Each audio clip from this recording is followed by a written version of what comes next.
Hello বন্ধুরা, আসসালামু আলাইকুম। আমার ডিরিম কিচেনে আপনাদের স্বাগত। আজকে আমি আপনাদেরকে রান্না করে দেখাবো ওই আলুর চপ। অন্য স্বাদের, একটু ভিন্ন স্বাদের আলুর চপ আজকে আপনাদের রান্না করে দেখাবো। রোজার দিন ইফতারি করবো সবাই, সেজন্যই আজকে এর তেল দিয়ে দিলাম, সাদা তেল দিয়ে দিলাম,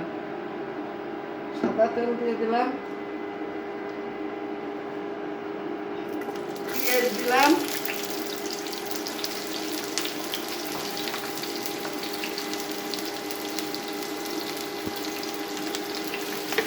নাড়তে হবে। নাড়তে নাড়তে পেঁয়াজটা একটু লাল হলে তারপরে দিয়ে দেবো আগের থেকে মুরগি করা আছে গোষ্ঠটা, সেটা দিয়ে দেবো। এই যে বাদামি কালার পেঁয়াজটা হয়ে গেছে, এখন আমি এই মুরগির মাংস আগের থেকে করেছিল, এখন মুরগির মাংসটা এর ভিতরে ছেড়ে দিলাম।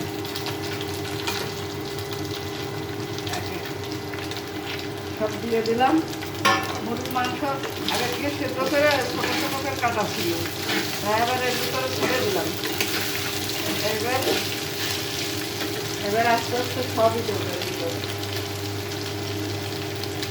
2 চামচ রসুন বাটা,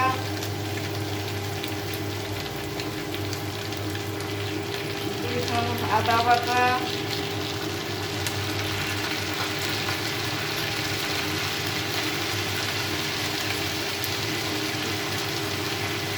2 চামচ জিরা বাটা, একটু শুকনো মরিচের গুঁড়ো,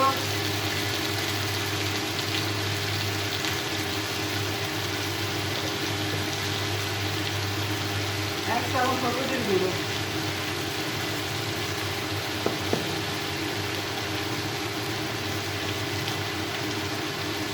স্বাদ মতো লবণ দিয়ে দিলাম। লবণ দিতে হবে স্বাদ মতো। এর ভিতরে আলু যাবে, আলু আগে থেকে এই করে আছে, এর ভিতরে আলু যাবে।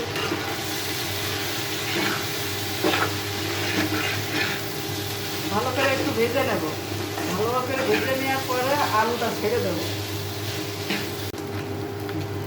বন্ধুরা, আমার মুরগির মাংসটা ভাজা হয়ে গেছে, তেল হয়ে গেছে। এখন আমি এই আলু চপ বানাবো, তো আলু আগে থেকে সেদ্ধ করা ম্যাশ করা ছিল, এখন আমি দিয়ে দিচ্ছি এর ভিতরে। আলুটা নেড়ে চেড়ে নিয়ে তারপরে হলো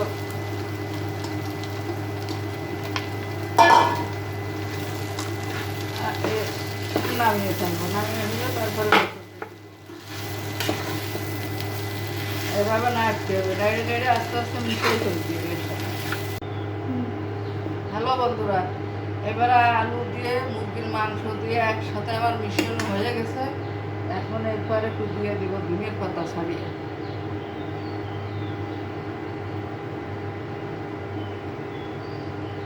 ধনিয়ার পাতা হয়ে গেছে দিয়া এখন আমি নামিয়ে নেব, নিয়ে একটু ঠান্ডা করতে দেবো। হ্যালো বন্ধুরা, আলু নাড়া হয়ে গেছে। এখন আমি এর লগে চপ বানানোর জন্য বেসনের ব্যাটারটা একটু বানিয়ে নেব। হ্যাঁ, বেসন দিলাম 2.5 কাপ, লবণ দিলাম স্বাদ মতো, শুকনো মরিচের গুঁড়া দিলাম 2 চামচ, হলুদ দিলাম 1 চামচ,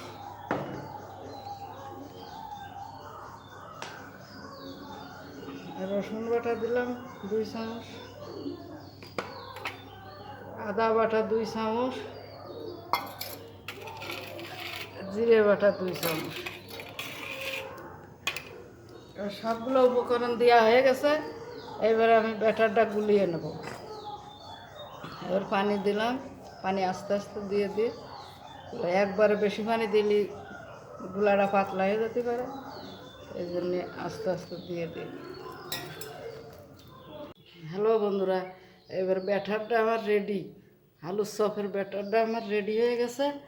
এখন এইবারে এইটা এইভাবে গোল গোল করে নিয়ে এই যে এইভাবে গুছাই নিতে হবে, তারপরে হলো দিতে হবে তেলে চুবইয়ে। হ্যালো বন্ধুরা, এবার আমি আলুর চপ বানানোর জন্য সাদা তেল ঢেলে দিলাম।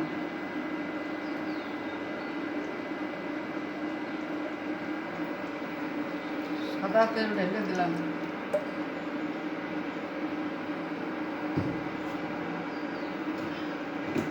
এবার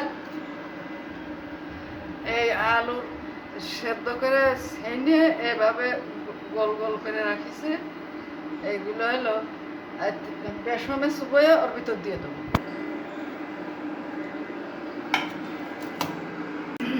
এই বেসনের ভিতরে চুবিয়ে চুবিয়ে এই যে এবার ছেড়ে দেবো, এভাবে ছেড়ে দেবো একের পর এক সবগুলো আলুর চপ এর ভিতরে ছেড়ে দেবো।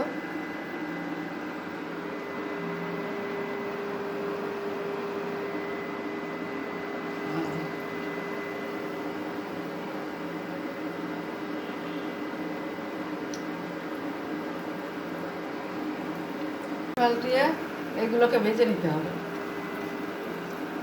মচমচে করে ভেজে নিতে হবে। মুরগির মাংস দিয়ে আলুর চপ, ভুজা থেকে এই আলুর চপ দিয়ে ইফতারি করতে মজাই আলাদা, সুন্দর টেস্ট হবে।